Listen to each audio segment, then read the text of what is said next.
सीटों के लिए सुबह 7 बजे से मतदान लगातार जारी है। फिलहाल हम बंगाल का रुख करेंगे। आसनसोल से बीजेपी ने बाबुल सुप्रियो को उतारा है मैदान में, जो गाना सुनाकर लोगों से वोट की अपील लगातार करते रहे हैं, लेकिन उनके लिए जीतना आसान नहीं है। सीधे रुख करेंगे आसनसोल का ही, जहां से इस वक्त तमाल शाह हमारे सहयोगी जुड़ चुके हैं। तमाल, मुख्य मुकाबला किन किन के बीच?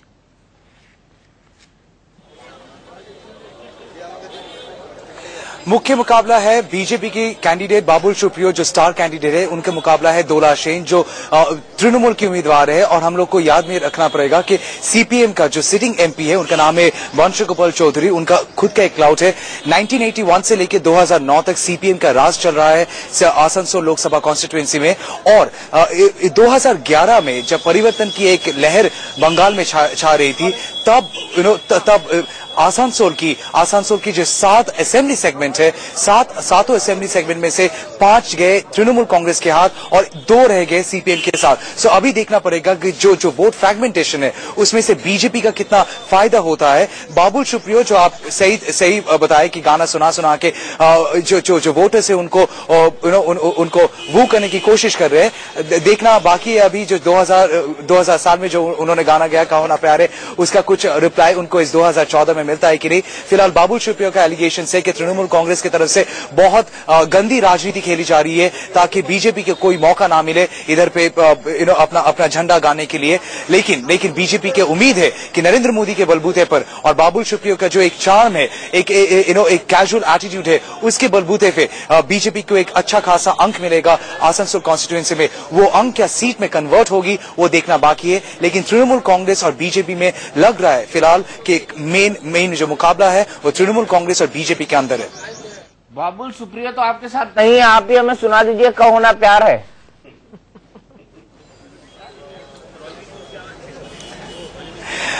अगर हम कहो ना प्यार है सुनाना शुरू कर दिए तो फिर मुझे भी बीजेपी का टिकट लेके मैदान में उतरना पड़ेगा। जो गाना गाते हैं उन्हीं को टिकट मिलता है, जो सेलिब्रिटी है उनको ही टिकट मिलता है। हम तो फिलहाल खुश है एक जर्नलिस्ट बन के। Thank you so much. Thank you very much, thank you very much. चलिए, यहाँ पर हमारे साथ प्रभु चावला जी भी जुड़ चुके हैं, उनके पास मैं चलूंगी, लेकिन उसके पहले यहाँ पर आपसे ये सवाल, जीवी नरसिम्हा जी बताइए, बंगाल में अपने आप को कहाँ पा रही है बीजेपी, और खासकर आसनसोल की अगर बात कर लें तो? अब देखिए, इन चुनावों में जो राज्य थे, उड़ीसा, हरियाणा, वेस्ट बंगाल, जिनमें बीजेपी अपने बल पर कभी इलेक्शंस में बहुत अच्छी सफलता प्राप्त नहीं की, हिस्टोरिकली हमारे लिए अलायंसेस के बिना हम कभी इन राज्यों में सक्सेसफुल नहीं रहे। लेकिन जो हवा अभी मोदी जी के नाम पर जो हवा चल रही है देश भर में, इसे हमको उड़ीसा में बहुत अच्छी सफलता मिल रही है। बंगाल में भी जो ट्रेंड है उसके मुताबिक हम सीट जीतेंगे, इस बार अच्छे मात्रा में जीतेंगे, और वोटिंग परसेंटेज जो है बहुत अच्छे मात्रा में होगी। और खासकर आसनसोल है, जहां तक मेरी समझ है, आसनसोल में काफी उत्तर भारतीय भी वहां रहते हैं, कुछ आई थिंक डिफेंस फोर्सेस के भी लोग रहते हैं, और ऐसे सीट में हमारे लिए सक्सेसफुल रहना और ज्यादा चांस बनता है। हम कम से कम 7, 8, 10 सीट ऐसे हैं जहां वेस्ट बंगाल में सफलता प्राप्त करेंगे, इस तरह का उम्मीद लेकर आ रहे हैं। और हरियाणा, उड़ीसा, वेस्ट बंगाल, इन सारे राज्यों में हम अपने बल पर इस बार बहुत अच्छी सक्सेस पाएंगे। लहर में ज्यादा से ज्यादा सीट लाने की उम्मीद कर रही है बीजेपी। लेकिन ये तस्वीरें हम आपको दिखा रहे हैं हिमाचल की, जहां पर देश के पहले वोटर ने अभी वोट डाला। वो तस्वीरें दोबारा हम आपको दिखाएंगे, लेकिन लंबी लंबी कतारें वहां पर देखी जा रही हैं। काफी ज्यादा उत्साह हिमाचल के मतदाताओं में।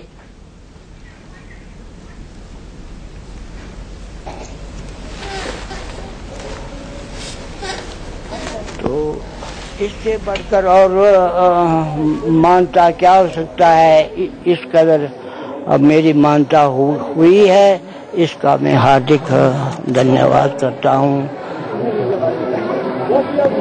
आगे जनता पार्टी की आकर के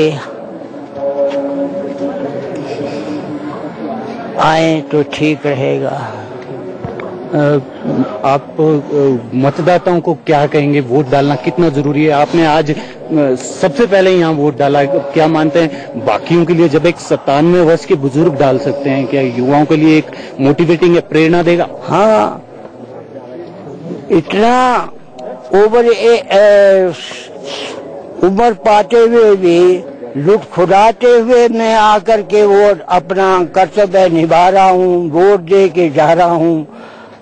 सब मतदाताओं से मेरी दुआ है कि कोई मतदाता खाली ना रहे, सब आकर के अपना मतदान यहाँ अदा करें, दे दें। जैसा आपने कहा, जनता पार्टी को मोदी को प्रधानमंत्री बनता देखना चाहते हैं। 98 साल के श्याम शरण नेगी को आप सुन रहे थे। 1951 में पहली बार सबसे पहले ये वोटर बने थे जिन्होंने मताधिकार का प्रयोग किया था और एक बार फिर से आज वोट डालने के लिए पहुंचे हुए हैं। फिलहाल हम रुख करेंगे सुल्तानपुर का, जहां से यतेंद्र हमारे साथ जुड़ चुके हैं। वरुण गांधी वहां से मैदान में है और इसीलिए बीजेपी के लिए ये सीट प्रतिष्ठा का सवाल बनी हुई है। यतेंद्र, पीछे हम लंबी कतारें देख पा रहे हैं, लोगों में कितना ज्यादा उत्साह देखने को मिल रहा है इस मतदान को लेकर?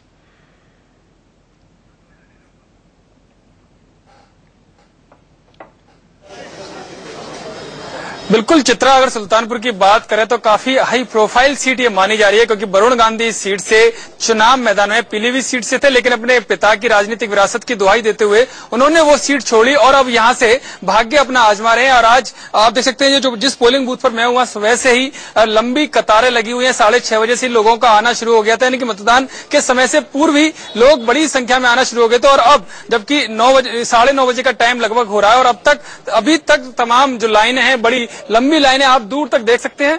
काफी चाहे वो पुरुष हो, चाहे महिलाएं हो, चाहे बुजुर्ग हो, तमाम उम्र के लोग लाइनों में देखे जा सकते हैं, यानी कि तमाम काफी जोश और उत्साह है। मेरे साथ कुछ लोग भी हैं जो काफी दूर से आए हैं। मैं आपसे जानना चाहूंगा आप कहां से आए हैं और किन मुद्दों के आधार पर आपने वोट डाला? मैं गई थी, बेंगलोर गई थी अपने बेटे के पास, तो ये तो यहीं पे थे। इन्होंने फोन किया कि नहीं तुम जल्दी से फ्लाइट का टिकट लो, चलो आओ वोट डालने के लिए। तो मैं कल ही शाम को आई हूँ सिर्फ वोट डालने के लिए, बल्कि मुझे और रहना था वहाँ पे। अभी क्या मुद्दे क्या रहे आपके वोट डालने? यहाँ पर विकास नाम की कोई चीज नहीं है और परिवर्तन चाहते थे, परिवर्तन हो, विकास हो। बहुत ही पिछड़ा है और जो भी आते थे कोई करता उड़ता नहीं था और इसलिए परिवर्तन सोचा गया। मेरे साथ कुछ और भी लोग हैं जो कतार में लगे हुए हैं, मैं उनसे भी जानने की कोशिश करूंगा कि आप धूप में यहाँ पर लगे हुए हैं, क्या मुद्दे हैं आपके? किस मुद्दे के आधार पर जब आप वोट डालने जाएंगे क्या जेहन में रहेगा आपके? जरूर जेहन में रहेगा, क्योंकि वोट तो इसीलिए डाला जाता है कुछ विकास हो, विकास के लिए ही वोट डाला जाएगा। सड़कें हैं, बिजली है, पानी है, ये सब तमाम दिक्कत है, खाद है, किसानों का। आपसे मैं जानना चाहूंगा क्या मुद्दे हैं आपके ज़हन में? यहाँ पे एजुकेशन के लिए है, विकास के लिए है। यहाँ पे एजुकेशन के लिए है, विकास के लिए है। सड़कें नहीं है, शैक्षणिक संस्थान जो है उनकी दुर्दशा हो रही है, उनको सुधारने के लिए। आप तो काफी बुजुर्ग हैं, आपने काफी इलेक्शन देखे होंगे, तो क्या मुद्दे हैं?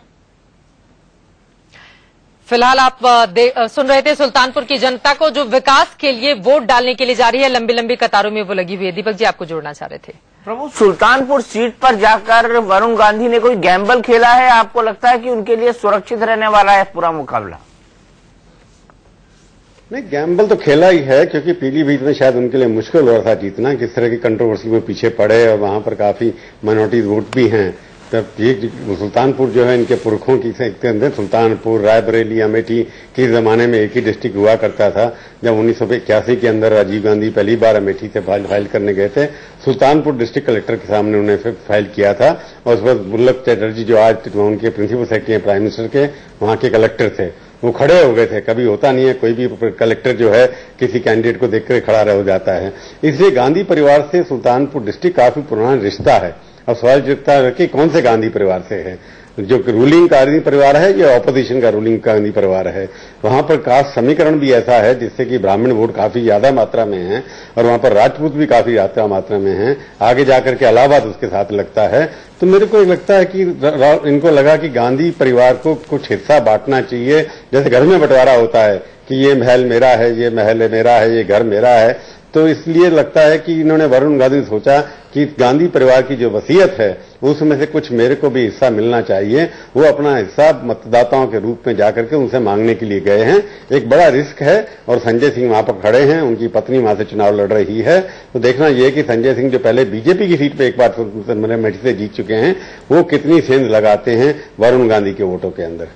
विनोद, यहाँ पर बड़ा सवाल ये है कि चलिए, मान लिया फैमिली में एक तरह से बंटवारा हो गया, अमेठी आपके पास, रायबरेली आपके पास, सुल्तानपुर आपके पास, लेकिन प्रियंका ने जिस ढंग से अटैक किया कि गलत रास्ते पर चल रहे हैं, मेरे भाई हैं लेकिन वो गलत लोगों की संगत में हैं, ये सब देखने के बाद आपको लगता है कि बंटवारे जैसे कोई वाकई हालात थे वहां पर? देखिए, वरुण के दिमाग में, वरुण के मन में, जितना मैं वरुण से मेरी बात हुई थी पहले भी, 2009 में भी जब वो तय कर रहे थे कि कहां से लड़ूं, और तब मेनका उस वक्त पीलीभीत से सांसद थी, 2004 में जीत के आई थी, तब भी सुल्तानपुर उनके दिमाग में था। और ये उन्होंने एक बार डिस्कस किया था, क्योंकि सुल्तानपुर उनके पिता संजय गांधी की कर्मभूमि रही है। अमेठी उस वक्त सुल्तानपुर का हिस्सा होता था जब संजय गांधी वहां चुनाव लड़े थे। आपको रोक रही हूँ, आप अपनी बात पूरी करें, उसके पहले ये अमेठी की तस्वीरें हम दिखा रहे हैं। राहुल गांधी मौजूद हैं आज वोटिंग के दिन, और पहली बार ऐसा हो रहा है जब अमेठी में मतदान हो रहा हो और राहुल गांधी की वहां पर मौजूदगी देखी जा रही हो। वोट डालने जा रहे हैं। वोट कैसे? वोट तो उनका नहीं, वोट नहीं उनका, अपन नई दिल्ली में मशीन का इंस्पेक्शन कर रहे होंगे। वोट तो दिल्ली में है। आज मतदान है, कई लोग अभी भी नाराजगी जाहिर कर रहे हैं। कोई नाराजगी जाहिर नहीं कर रहा है, प्यार दिखा रहे हैं मुझे।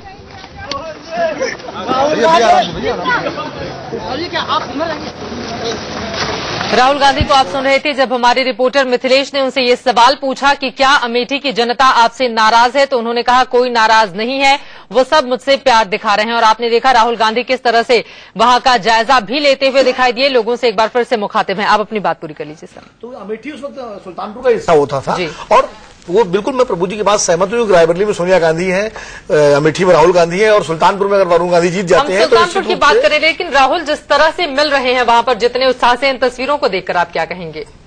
देखिए, ये राहुल गांधी अपने चुनाव क्षेत्र में है, और इस वक्त जो लोग मतदाता है वहां एक स्वाभाविक रूप से इस परिवार के प्रति आकर्षण है। चुनाव नतीजे जो हो वो अलग बात है, और चुनाव को लेकर तमाम तरह की बातें होती है, तो सबसे मिल रहे हैं। ये जरूर है कि इस बार का चुनाव उनके लिए वाकई जो है उनको ज्यादा मेहनत करनी पड़ रही है चुनाव में। और आज चुनाव के दिन इस तरह जाकर के, इस वक्त आमतौर पर राहुल गांधी जो है पब्लिक मीटिंग्स करते थे, लेकिन दूसरे क्षेत्रों में आज चुनाव नहीं हो रहा है, लेकिन आज क्षेत्र में समय देना पड़ रहा है। वरुण गांधी की ज्यादा बात हम कर रहे थे, वरुण गांधी वहां चुनाव लड़ रहे हैं। मैं अभी अमेठी और सुल्तानपुर होकर के आया हूं। वरुण गांधी के प्रति लोगों को, पुराने लोगों को, खासकर कांग्रेस के भी जो वोटर रहे हैं, उनके अंदर भी वरुण गांधी में संजय गांधी वाली तस्वीर देख रहे हैं, और वरुण गांधी के प्रति लोगों में एक आकर्षण है वहां, जो गांधी परिवार के प्रति। वो लोगों को इससे फर्क नहीं पड़ता, उन्होंने अपने नाम लोगों को इससे फर्क नहीं पड़ता कि वो विपक्ष के गांधी है या सत्ता पक्ष के गांधी। मैं एक उदाहरण देता हूं, राम सेवक वहां पर जो बहुत पुराने विधायक हैं अमेठी क्षेत्र के, इंदिरा गांधी के जमाने से 9 बार 8 बार विधायक रह चुके हैं, उस समय उनका बेटा विधायक है। उनसे पूछा गया कि भैया क्या रहेगा चुनाव, तो बोले भाई दोनों भाई जीत जाएंगे, मतलब एक तरफ राहुल गांधी और एक तरफ वरुण गांधी। तो ये सहज स्वाभाविक प्रतिक्रिया थी उनकी कि दोनों भाई जीत जाएंगे। तो ये चीज जो है वरुण गांधी के लिए, संजय सिंह की पत्नी अमिता सिंह वहां चुनाव लड़ रही हैं। जो सवाल दीपक ने पूछा था मुझे कि प्रियंका गांधी को क्यों बोलना पड़ा, दरअसल ये एक सवाल हमेशा ये उठता रहा है कि जब वरुण गांधी चुनाव वहां से लड़ रहे हैं तो क्या राहुल गांधी या प्रियंका गांधी और प्रचार के लिए जाएंगे। इसको लेकर के कांग्रेस के कार्यकर्ता बड़े भ्रम में थे, और उस मीटिंग में जब सवाल प्रियंका से पूछा गया तो प्रियंका ने वो बात कही कि वो गलत रास्ते पर है, उनको सही रास्ते पर लाना है। अगर प्रियंका न कहती तो समस्या दूसरी हो जाती, और उसका असर उनके अमेठी पर भी पड़ता। इसलिए वो उन्होंने एक बात कही थी, लेकिन प्रियंका वहां चुनाव प्रचार के लिए गई नहीं, आज कांग्रेस उम्मीदवार के लिए नहीं गई। संजय सिंह के वरुण गांधी ने भी बहुत कड़ा बयान दिया था उसके बाद, जब वरुण ने ये कहा कि मेरी जो है शालीनता को मेरी कमजोरी न मानी जाए। जब प्रियंका ने कहा कि परिवार का विश्वासघाती, उसके बाद से प्रियंका शांत हो गई। अब देखिए, विश्वासघाती शब्द के बाद विश्वासघाती बोला था। आप चेक करिए, चेक कर लिया। पहले उन्होंने बोला कि वो गलत रास्ते पर हैं, तब उन्होंने कहा मेरी शालीनता ठीक करेगी। हाँ, तब उन्होंने कहा मेरी शालीनता को मेरा वो न समझा जाए। उसके अगले दिन उन्होंने कहा उन्होंने परिवार से विश्वासघात किया, उसके बाद वो बात फिर खत्म हो गई परिवार की, लेकिन उसके बाद से शांति आ गई, दोनों तरफ से शांति हो। चलिए, उसके बाद से शांति है। फिलहाल अमेठी में वोटिंग लगातार जारी है। राहुल गांधी की तस्वीरें दिखा रहे हैं मिथिलेश कुमार सिंह, जिन्होंने सवाल पूछा था राहुल गांधी से, जिसके बाद उन्होंने जवाब दिया। मिथिलेश हमारे साथ फोन लाइन पर जुड़ चुके हैं। मिथिलेश, हम देख पा रहे हैं गली गली चक्कर लगाते हुए राहुल गांधी नजर आ रहे हैं और सभी से बातचीत करते हुए, इसका क्या मतलब निकाला जाए? बिल्कुल चित्रा, गांव खलिहान घूमते हुए राहुल गांधी मतदान केंद्रों का जायजा ले रहे हैं। तस्वीरें काफी कुछ बयां कर देती हैं। दरअसल एसपीजी के घेरे से निकलना पड़ा राहुल गांधी को मतदान के दिन। अब तक हालांकि प्रियंका गांधी ने कमान संभाली थी। प्रियंका गांधी ने भी एसपीजी को सख्त हिदायत दी कि वो ज्यादा लोगों को परेशान न करे। कांग्रेसी कार्यकर्ताओं को शिकायत हो रही थी, लेकिन आज राहुल गांधी को भी एसपीजी घेरे से बाहर निकलकर मतदान केंद्रों का भ्रमण करना पड़ा। ये पहली बार हो रहा है। तस्वीरें अपने आप में बहुत कहानी बयां कर देती है। बहरहाल राहुल गांधी तिलोई विधानसभा क्षेत्र में भ्रमण करने के बाद अब जगदीशपुर की तरफ निकले हैं। हालांकि तिलोई और जगदीशपुर ये दो कांग्रेस का बेल्ट है। तिलोई में भी कांग्रेस ने जीत हासिल की थी और जगदीशपुर में भी। इसके अलावा बाकी जो 3 विधानसभा क्षेत्र है वहां पर काफी विरोध का सामना करना पड़ रहा है कांग्रेस पार्टी को। उसके बाद वो निकलेंगे अमेठी के बाकी इलाके 3 क्षेत्रों में जहां कांग्रेस पार्टी पिछली विधानसभा चुनाव में हार गई थी। फिलहाल अभी जगदीशपुर की तरफ निकले हैं, लोगों से मिल रहे हैं, जो बूढ़े बुजुर्ग हैं उन्हें नमस्कार कर रहे हैं। राहुल गांधी युवाओं से हाथ मिला रहे हैं, समर्थन मांगते हुए आगे बढ़ रहे हैं। जी, समर्थन मांगते हुए आगे बढ़े हैं। एक बार फिर से हम चलते हैं प्रभु चावला के पास। प्रभु, आपने ये सवाल किया था कि बार बार हम अमेठी पर ही फोकस क्यों है, लेकिन पहली बार ऐसा हो रहा है जिस दिन मतदान हो रहा हो राहुल गांधी न सिर्फ अमेठी में मौजूद हैं बल्कि गली गली जाकर और तमाम मतदान केंद्रों पर भी जाकर लोगों से उन्होंने मुलाकात की है, उनसे मुखातिब हुए हैं। इसका क्या मतलब निकाला जाए? नहीं, बड़ा क्लियर है क्योंकि कन्वेंशन ब्रेक हो रही है। तो मोदी पहले कोई भी प्राइम मिनिस्टर का बड़ा कैंडिडेट, अटल जी कभी वहां पर नहीं गए, चरण सिंह कभी वहां पर नहीं गए, चंद्रशेखर वहां पर नहीं गए। तो एक अंडरस्टैंडिंग बड़े नेताओं में होती थी कि बड़े बड़े नेता जो हैं एक दूसरे की कंस्टिट्यूंसी में नहीं जाएंगे। जब बीजेपी की तरफ से इस तरह का एक अंडरस्टैंडिंग जो हुआ करती थी, मोदी जी ने नई पॉलिटिक्स की, वहां जाकर के बड़ी भीड़ इकट्ठी की उन्होंने, उससे लगता है चैलेंज राहुल गांधी के लिए बढ़ गया। तो उसको न्यूट्रलाइज करने के लिए राहुल गांधी को वहां पर निकलना पड़ा। मैं तो ये बात बता दूं, हमेशा कैंडिडेट अपनी कॉन्स्टिट्यूंसी में पोलिंग जिसे होती है उस दिन होता है। मेरे को राहुल गांधी जी के बारे में याद नहीं है, परंतु मेरे को याद है कि राजीव गांधी वहां पर जाते थे, सोनिया गांधी जी भी जाती थी पहले उस जमाने के अंदर। अमेरिकन अरुण जेटली अमृतसर से चार्टर फाइल लेकर के उस दिन अपने अहमदाबाद कॉन्स्टिट्यूंसी में गए, जाके वोटर नहीं है। तो ये एक कैंडिडेट से एक्सपेक्टेशन भी अपने कैंडिडेट पर। आपने जो बात कही है कि राहुल गांधी को पहली बार लगा की टक्कर मिल रही है, क्योंकि मोदी जी ने प्रचार को इतने हाई पिच पे लेकर के चले गए, इतना मोबिलाइजेशन वहां पर किया। और स्मृति ईरानी भी बड़ी जुझारू नेता हैं, वो लड़ाई करने से पीछे नहीं आती। और कुमार विश्वास भी उनसे बड़े जुझारू नेता हैं, 6 महीने से वहां पर कैंपेन कर रहे हैं। तो राहुल गांधी को ये देखना है कि उनकी विक्ट्री मार्जिन कितना है, कि कोई डाउट तो करता नहीं है कि वो हारेंगे। हालांकि हो सकता है अगर 1977 में अगर संजय गांधी हार सकते हैं, उसके बाद कांग्रेस के एक बार संजय सिंह किसी और को हरा सकते हैं, तो ये हो सकता है कि वहां पर रिजल्ट विपरीत आ जाए। इसका मतलब ये है कि वहां पर काफी उत्तर प्रदेश के अंदर 70-80 सीटें मिल सकती हैं। परंतु आपकी बात ठीक है, राहुल गांधी को पहली बार एक चैलेंज मिला है जिसके लिए यूटिलाइज करने के लिए वो वहां गली गली में घूम रहे हैं, हर क्षेत्र में जा रहे हैं। उनका एक बार सामना तो करना पड़ा है, पहली बार गांधी परिवार को किसी ने टक्कर दी है। बिल्कुल, 3,70,000 वोटों से पिछली बार वो जीत चुके थे, लेकिन इस बार उनके लिए मुकाबला बेहद कड़ा है। हमारे साथ आलोक शर्मा जी भी कांग्रेस पार्टी के जुड़े हुए, उनके पास में चलूंगी, लेकिन उसके पहले केबी प्रसाद जी, आंध्र प्रदेश पर आपसे हम चर्चा करेंगे, लेकिन राहुल गांधी की इन तस्वीरों को देखकर आप क्या कहेंगे? जी, जैसे बाकी दोनों पैनलिस्ट कह रहे थे, ये बात सही है कि चुनाव है और मुकाबला तगड़ा है, क्योंकि इस वक्त बड़े प्रचार पे जैसे मोदी जी खुद उतरे, उसके बाद अब कुमार विश्वास काफी दिनों से वहां मेहनत कर रहे हैं। तो कहीं ना कहीं राहुल गांधी को लग रहा है और कांग्रेस पार्टी को भी कि एक बारी जरा जोर आजमाएं और अपनी तरफ से जो कोई चीज कमी ना रह जाए ऐन वक्त पे। बिल्कुल, और ये तस्वीरें हम देख पा रहे हैं किस तरह से गलियों में घूमते हुए राहुल गांधी दिखाई दे रहे हैं, तमाम लोगों से मुलाकात करते हुए। वहीं अमेठी में मुकाबला लगातार जारी है। स्मृति ईरानी और कुमार विश्वास ने इस मुकाबले को दिलचस्प बना दिया है, क्योंकि आज तक सिर्फ 2 बार 1977 और उसके बाद 1998 में कांग्रेस पार्टी यहां से हारी है, कांग्रेस का गढ़ रहा है। लेकिन इस बार मुकाबला काफी ज्यादा दिलचस्प और कड़ा है। राहुल गांधी के लिए भी पूरा जोर उन्हें लगाना पड़ा है। इस बड़ी खबर पर बने रहेंगे इन्हीं तस्वीरों के साथ।